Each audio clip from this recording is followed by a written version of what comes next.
I am so excited and honored today to have the most amazing guest. And on Awakening Divine Wildness, this show is featuring Dr. Margaret Paul, who's a best-selling author and co-creator of the powerful inner bonding, self-healing process, and the related Self-Quest self-healing online program, which is highly recommended by Lindsay Wagner and singer Alanis Morissette. She has appeared on numerous radio and television shows, including Oprah. Her book titles include Do I Have to Give Up Me to Be Loved by You? And subsequent titles, Do I Have to Give Up Me to Be Loved by God and by my kids? As well as Healing Your Aloneness, Inner Bonding, and her most recent publication, Diet for Divine Connection, which I absolutely loved, and this is what we're going to talk about today. Margaret holds a PhD in psychology. She's a relationship expert, a public speaker, a consultant, and an artist. She has successfully worked with thousands and taught classes and seminars for over 50 years. And you can visit her on two websites, innerbonding.com and selfquest.com. Margaret lives on a fabulous ranch in Colorado, and in her spare time, she plays with her grandchildren, she paints, she reads, and she kayaks. Margaret, thank you so much for being part of the show. Oh, it's my pleasure. I'm looking forward to this. Well, I just loved your book, and for me, divine connections, very, very, very important. It's part of my daily spiritual practice, and it has truly changed my life. So what I would love to do is first read a quote from your book that, to me, is just the epitome of what women struggle with, and many of the women I help. And you said, all the ways we abandon ourselves, including eating those foods that harm us, stem from feeling unseen, devalued, and unloved as we were growing up, creating that big empty hole inside us that I've been referring to, the hole where our true selves are meant to be. Mm-hmm. Ooh, powerful. And I think a big part of that healing for women and filling that empty hole is having that divine connection. So would you share with the audience, your interpretation, your passion about divine connection? So let me just give a little history about my looking for that connection, because I was not brought up in a religious family. I was a spiritual kid, but it wasn't encouraged, and so it kind of went underground. And after I had my third child, I started to have a little bit of a sense of that, and I was on a spiritual path before that, but I started to have a sense that, maybe there was a way to have this at-will connection, because everything that I was doing, I had all this therapy and meditation groups and all of that, and I mean, it would happen every once in a while, like it happens to people, but I just didn't know how to have it at will, and I knew that I wanted it at will. So I was a sickly kid, and so in my early 20s, I was tired of being sick. So I started reading, and I changed my diet completely. I went on all organic. It was just one little health food store at that time there, but I changed completely, and my health got a lot better, and I just continued eating that way for the rest of my life. I didn't realize at that time that had anything to do with spiritual connection. And so I kept on trying. And then 34 years ago, Spirit brought Erica and I, who's the co-creator of Inner Bonding, this amazing process. And I realized that inner bonding has to do with intention, and that there's only two intentions. There's the intention to control and the intention to learn about love. And I started to realize that, wow, when we could choose the intention to learn about love, that was a really powerful thing. Then I started to learn about frequency. And I realized that spiritual connection had to do with frequency, and that when I was able to open to learning about love, my frequency went quite high. And there it was. There was the connection that I had been seeking. And so I thought, this is amazing. And all I have to do is help my clients to open to learning about loving themselves, starting with themselves, and then sharing love with others. And then they can have this connection, except that it didn't work out that way. And so then I started thinking, how come this is coming so easy to me now and not to them? And that's when I started to connect the dots. That frequency has to do both with your physical body and your emotional and spiritual way of being in the world. And so that when I was able to open to learning about love, that raised my frequency enough to connect, because I was already eating so well for so long. And so that's when I realized, okay, it's both how we treat our body and the thoughts we have. And that's why this book is beyond junk foods and junk thoughts to at will divine connection. And the whole first part is about the food, what kinds of food lower our frequency. And then the rest of it is about inner bonding, which is how we change our thinking and learn to love ourselves so that we can raise our frequency high enough to connect. And connection, divine connection, it just means that we're tapping into the love and the peace and the wisdom, the joy of the universe that's here. This is what we live in. This is our non-local mind. We have our local mind that we function from a lot, but there's the non-local mind, which is spirit, that is always here. We wouldn't be alive if it weren't here. And so that's what we're tapping into, is that incredible support that's here for each of us. And I know, frankly, I wouldn't know how to live now without that, because I've been doing this for a long time. And I turn to my guidance for everything. What to do the next minute, what to do on the weekend, what's happening with another person, what to eat right now. I mean, everything from the mundane to the major. I tune into spirit for everything. And so I have let go of my mind, my ego mind, what we call the wounded self and inner body. I let go of that. And now I allow my higher guidance to guide my life. Why do women, and I think I see it more in women, that when we have this feeling of being incomplete, of not being good enough, that we try to fill that emptiness with food? For me, it was alcohol. And, I abused alcohol. And once I was able to put that down, as you say, I was able to up my vibration. I was able to get out of that ego wounded child and finally make that connection. But for women, food becomes such a source of comfort. So how do you get somebody out of that initial need? Yeah, I don't try, when I work with people, I don't try and get them out of it. What I do, because that's just an addiction, whether it's alcohol or food or drugs or work or TV or pornography or sex or, spending money. There's all these addictions that we have, the video games, the iPhone. There's so many addictions that we have.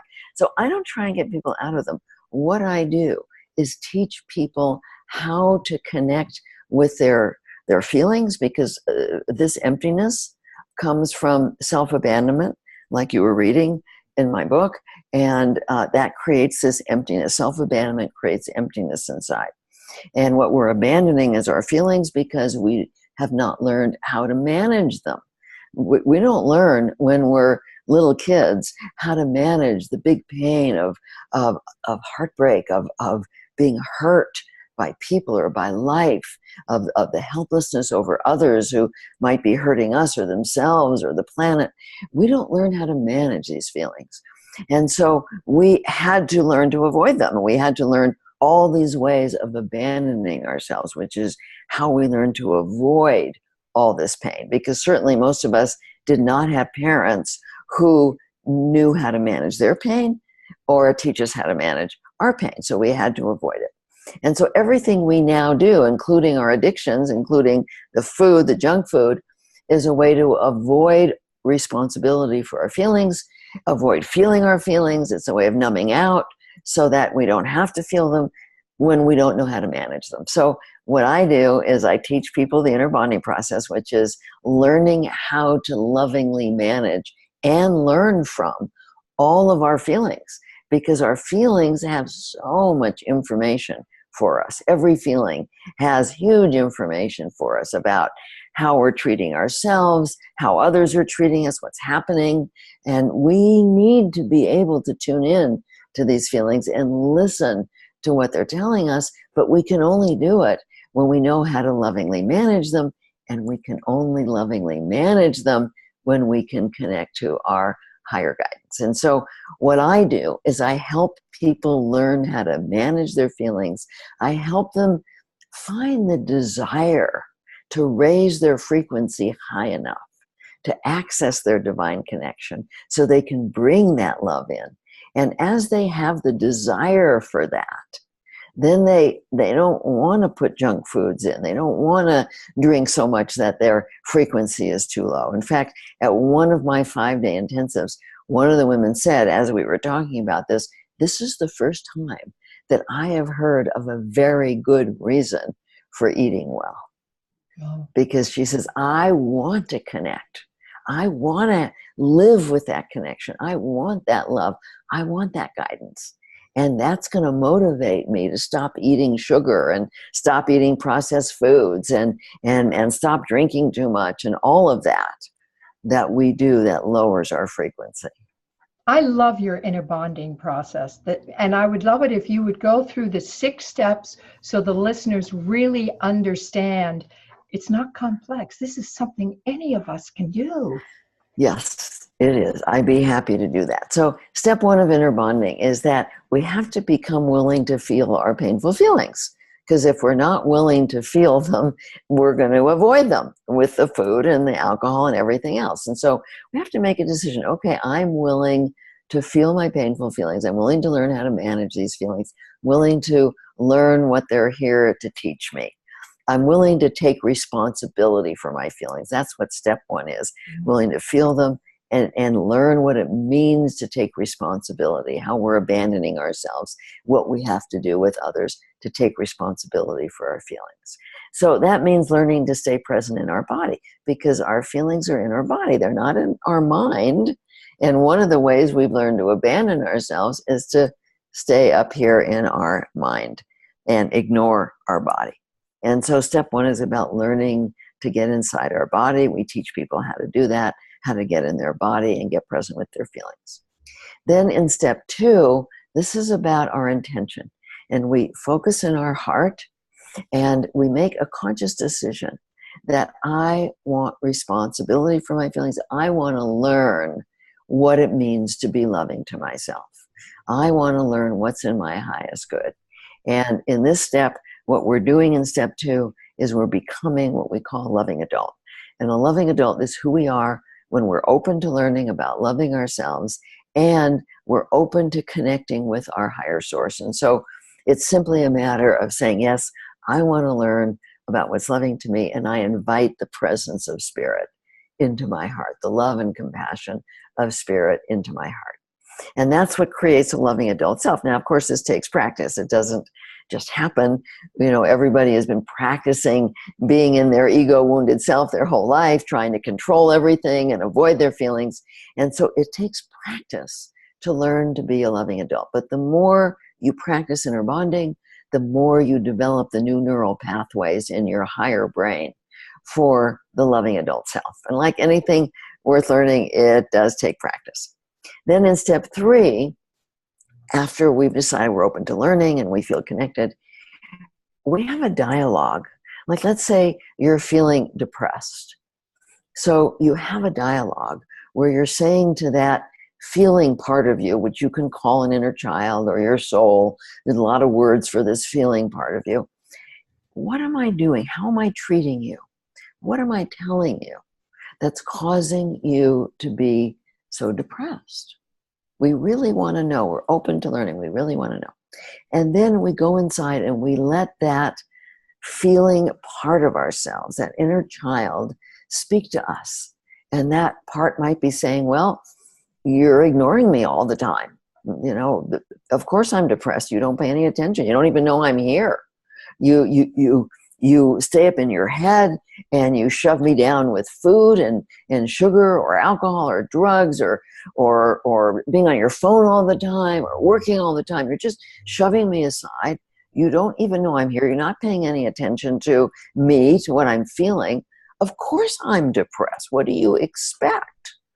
And you're putting all this junk food in me, which, as I talk about in the book, when we eat a lot of sugar, we eat a lot of junk food, we disrupt the microbiome, which creates toxicity. That goes up into the brain. The brain becomes toxic. That creates anxiety and depression. So there may be a whole lot of ways that I'm abandoning myself physically and emotionally that's causing depression. When I open to learning, I start to tune into what I'm doing. That feeling part of me can tell me. It takes, again, it takes practice. So then once I understand what I'm doing, I'm ignoring myself, I'm putting a lid on my feelings, I go a little deeper into the wounded part, into the ego, and I say, there must be a good reason that we learned to do this. What was going on that we learned to put a lid on our feelings? And that's when we start to tap into what happened in the past that led us to learn to abandon ourselves. It's a very deep process. Once we understand that, once we understand what the false beliefs are, like the wounded self might say, well, I've got to put a lid on my feelings. If I feel my feelings, I'm going to die. Well, that may have felt true as a little kid, but it's not true now. But we're still operating from these false beliefs. And so once we get a clear picture of what the beliefs are, in step 4, we go to our higher guidance. And we're asking, what's the truth about any of these beliefs that I'm operating from? And what is loving to me? And again, this takes time to tap into that wisdom. And I work with people to learn how to do that, how to tap into that wisdom that's here. And once we access the truth and what would be loving to ourselves, then in step 5, we take that loving action. So for example, if depression is the issue, our higher guidance might say, well, I know you felt you couldn't handle it then when you were little and you couldn't, but today you can handle your feelings with compassion. When you learn to have compassion for yourself, when you learn to be really kind to yourself, you'll be able to handle whatever feelings there are. So the loving action will be to start learning to be present with them and start welcoming your feelings instead of ignoring them. And you'd be surprised at what happens with depression when you start to embrace your feelings rather than push them aside in various ways. And you probably need to look at your diet and see what you're doing that's creating the toxicity that may also be creating depression. So then in step 5, I would start to practice being present for my feelings. That would be loving action instead of suppressing them in different ways. And I would have to maybe do some reading about what a healthy diet is and learn what it means to really feed myself well.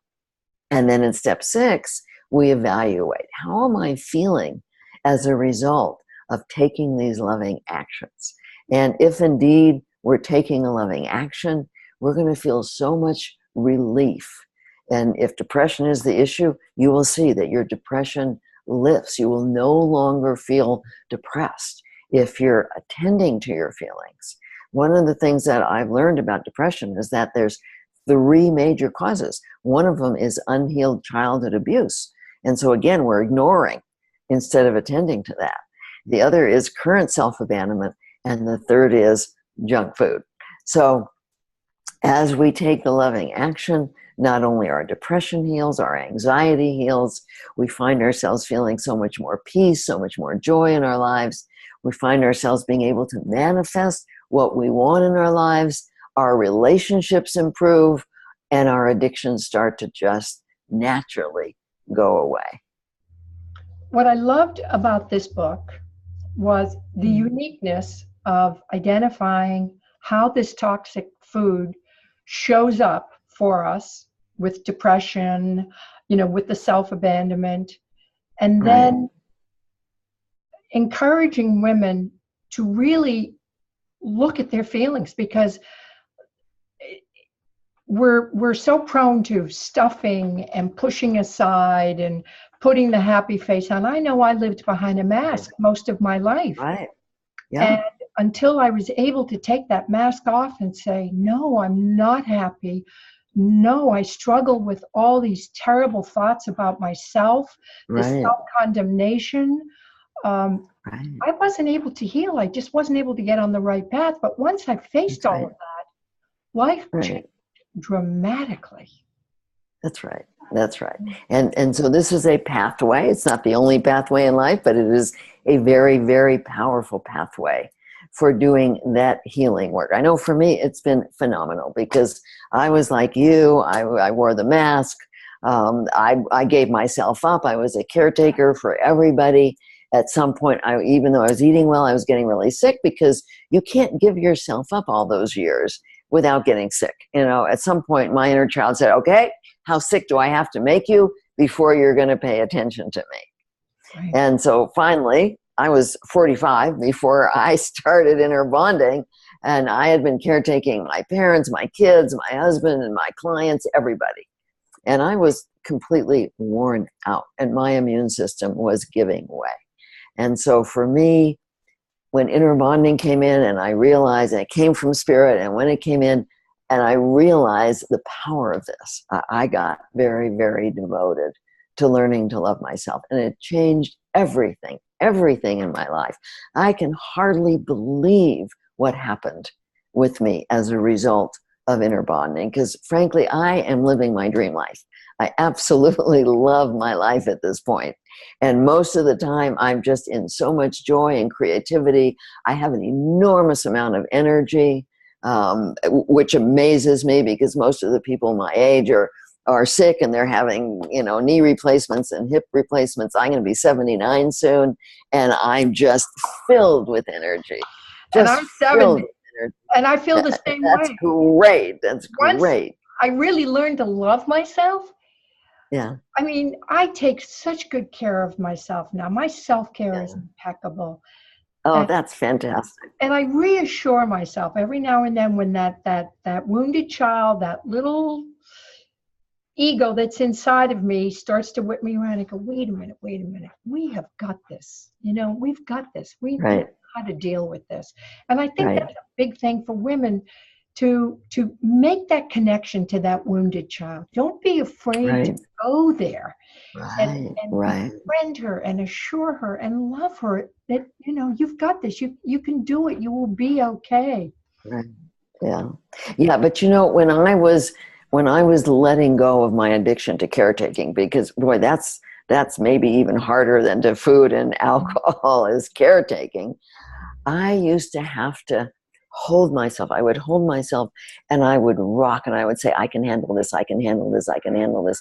Because my big fear in letting go of taking care of everybody was that I would find out that everybody who said they loved me really didn't, that they only loved me because of my giving myself up for them. And in fact, that's exactly what happened. I found out that everybody who said they loved me, they were all mad. My parents were mad. My 30-year marriage was over. My children were mad. All the things that I was afraid of happened. But I got me. I got me back. And I would do it again. But I can't tell you it was easy. Like I said, I would say, I can handle this, because they were angry, they were pulling on me, they were acting out, and I had to not jump into that addiction to caretaking, giving myself up, trying to make them happy while ignoring myself. And I had to deal with a lot of things. My parents actually disowned me as a result of it. So, a lot of things that I was terrified of. But it's so worth it, because I think if I hadn't have done that, I would be dead. Yep. I would have been so sick, I would be dead. Me too. And so, and so I had to be willing to go through that. And I couldn't have gone through it without a spiritual connection. There is just no way that I would have gone through that. My kids eventually were not so mad at me anymore. I had to find a whole new community of people who supported me in being all that I could be. Because I would not be doing this. I would not be doing this work now if I had stayed small, if I had just put myself aside and done what everybody else wanted me to do. Margaret, so many women abandon themselves to be in relationship with a man. Right. That's right. And That's right. I know I did. Yeah. That I would overlook my whole life. I would overlook inappropriate things. I would overlook abusive behavior just to maintain the connection, to be in the relationship. And then finally I got to a point where no, I had to value myself more if I was going to really continue to live.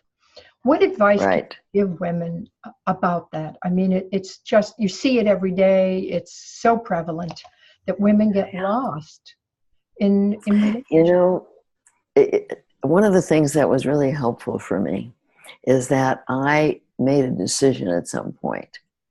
I made actually two decisions that were life-changing. One is I was willing to be hurt. I was willing to be hurt. Now that's a big decision. And the other is I was willing to be alone. Yes. See, I was willing to be alone. And I made a decision that if everybody left because I was loving myself, taking care of myself, so be it. I would find a way to deal with that. And those two decisions, that I was willing to be hurt and I was willing to be alone, changed everything for me. I mean, you know, and it's such a paradox because I was getting hurt then so much by trying not to be hurt, by protecting against hurt, by caretaking. I was getting so hurt and I was hurting myself so much. Now in my life, I'm hardly ever hurt. It doesn't happen. And I'm not alone. And so all the things that I was so afraid of, I had to make it okay to have those things happen. That's beautiful. And that's what people have to do. Yeah. That's wonderful. Great advice. Women are always afraid to be alone, but being alone doesn't mean you're going to be lonely. No. Being alone has allowed me to really nurture and build an incredible relationship with myself and really uncover so much about who I am as a woman and how I want to live and the things and how I want to serve others. And so it's been one of the greatest gifts I've ever gotten was to be willing to face that and do it. Right. Yeah. And that is what it takes. And one of the things that I say to older women when they're going through this is that there are other ways of having wonderful companionship. I've written a little book that's on our website called Beloved Companionship. I live like the Golden Girls now, and I think it's a fantastic way to live. You know, I love it. And you know, I have learning, I have growth, I have companionship with people who support me and care about me and have my back. And it's really a wonderful way to live for women as they get older and their marriage might be over because, like you said, they're taking care of themselves and the marriage doesn't last with that. But that doesn't mean you have to end up alone. There are many options and ways of having the learning and the growth and companionship that we want. Margaret, you're wonderful. I mean, again, I have to show this book. It's divine, divine connection. I loved it. There was just so many nuggets for me. It's highlighted in notes and stickies, and I highly recommend it to the audience. I think it's one of the best books I've read this year. Again, how can the audience reach out to you if somebody would like to work with you, to do some inner healing? Please tell the audience. Yeah, if they go to my website, innerbonding.com, there's a phone number right there that they could call if they want to work with me. There's a whole lot of courses. I have a wonderful course called Love Yourself. It's a 30-day course that really teaches people how to love themselves, and I'm very, very involved in it. So it's a way to, it's an inexpensive way to have involvement with me. We have a wonderful Inner Bonding community site, Inner Bonding Village, which is very inexpensive. and I'm very involved in that. And so people can have interactions with me there. And so there's a whole lot of ways. There's a whole lot of free information on the Inner Bonding site and a whole lot of ways that people can interact with me. Oh, wonderful. Bless you. And thank you so much for joining me today. I'm a raving fan, and I love your work, and I love, the inner bonding process. It was just spectacular. Thank you. Well, thank you so much for the opportunity to share this time with you. Blessings for a wonderful day. You too, my friend. Mm-hmm.